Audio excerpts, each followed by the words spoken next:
तर आमची खूप पंचायत होती, किती लांबून पाणी आणावं लागतं, मग आम्हाला पाणी नाही राहत उद्या. काय आता येत नाही आम्हाला म्हाताऱ्या बाईने कुठं जायचं आणायला. दरवर्षी आमचा प्रश्न आहे पाणी टंचाई दरवर्षी आमच्या जानेवारी फेब्रुवारीमध्ये पाणी संपतं. उन्हाच्या झळा जशा वाढत आहे तशाच पाण्याची टंचाई जी आहे तर ती ठिकठिकाणी जाणवत आहे. अहिल्यानगर जिल्ह्यामध्ये 25 पेक्षा जास्त टँकर्स जे आहेत तर ते वेगवेगळ्या गावामध्ये सुरू झालेले आहे. मी सध्या इमामपूरमध्ये आहे आणि या ठिकाणी जर बघितलं तर अशा पद्धतीनं पाण्यासाठी रांगा लागलेलं पाहायला मिळत आहे. इमामपूरमध्ये दरवर्षी जे आहे उन्हाची तीव्रता जशी वाढते तसं पाण्यासाठी वणवण करण्याची वेळ जी आहे तर ती इथल्या महिलांवरती येत असते. खरं तर इथं 2 टँकर सुरू आहेत, मात्र हे टँकर जे आहेत तर ते कमी पडत असल्याचं इथल्या नागरिकांचं म्हणणं आहे. काही महिला आहेत त्यांच्याशी बोलणार आहोत. पाण्यासाठी नेमकी काय त्रास सहन करावा लागतो? पाण्यासाठी लांब लांब भटकावं लागतं, हिवावं लागतं. आम्ही गेलो तेव्हा आंदोलन केलं, तेव्हा टँकर आला. अगोदर तर सरकार देत पण नव्हतं टँकर, आणि मग दिला त्यांनी कोणते कोण. एक टँकर गावाला पुरत नाही, रोजचे रोज 2 टँकर झाले पाहिजेत. हा टँकर वाढले पाहिजे का? आम्हाला इथंच पाणी लागतंय, एक टँकर इथंच पाणी लागतंय आम्हाला. दम काय आणता येत नाही आम्हाला म्हाताऱ्या बाईने कुठं जायचं आम्ही आणायला.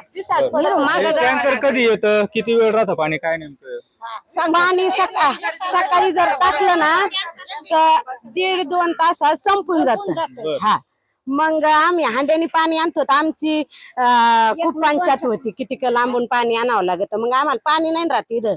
रोजची रोज एक टँकर असला तर आम्हाला पाणी कितकं वर पण जाईल.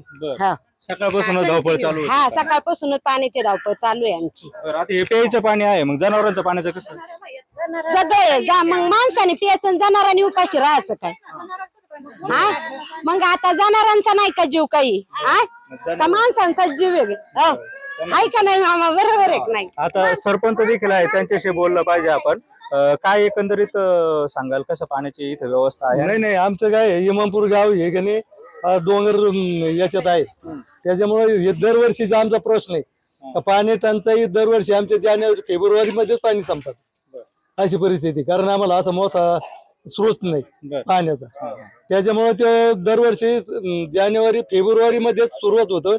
आणि आम्हाला शासनाने जलजीवनची जी योजना दिली ती योजना सुद्धा इतकी अपुरी आहे, जिथून पाणी येतं तेच पाणी ती टाकीच नाही.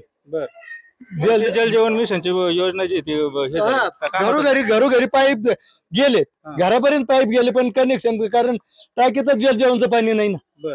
ती पाणी जलजीवनचं काम अधुरं आहे.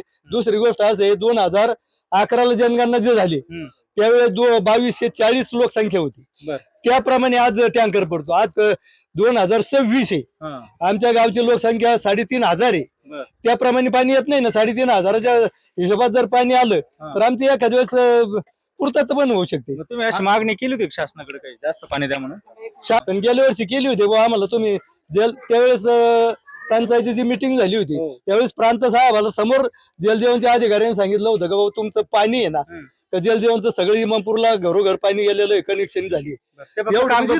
खोटं बोलले ते.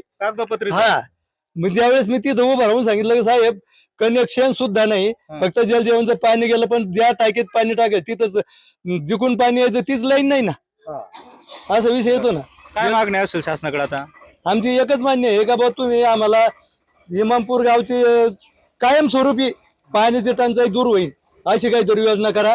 तुम्ही एक तर बोरानगरला जोडून द्या तात्पुरती, पण ज्या ज्यावेळेस जलजीवनचं काम आहे ना ती युद्ध पातळीवर करावा ही माझी शासनाला विनंती आहे, की जेणेकरून कमीत कमी पुढच्या वर्षी तरी आमच्या गावाला पाण्याची टंचाई येणार. आता 2 टँकर सुरू आहेत, आणखीन टँकर वाढवा मग गरजच आहे ना. हा, आज जरी ते एखादा टँकर वाढलं कमीत कमी असं होईल का थोडी टंचाई कमी होईल.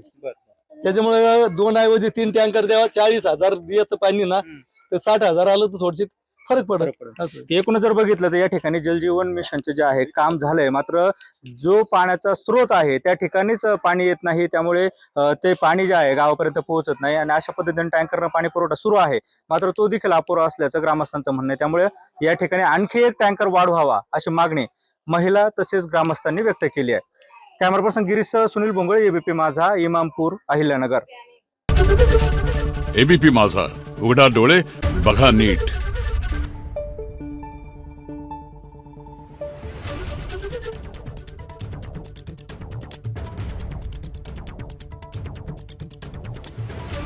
आहे.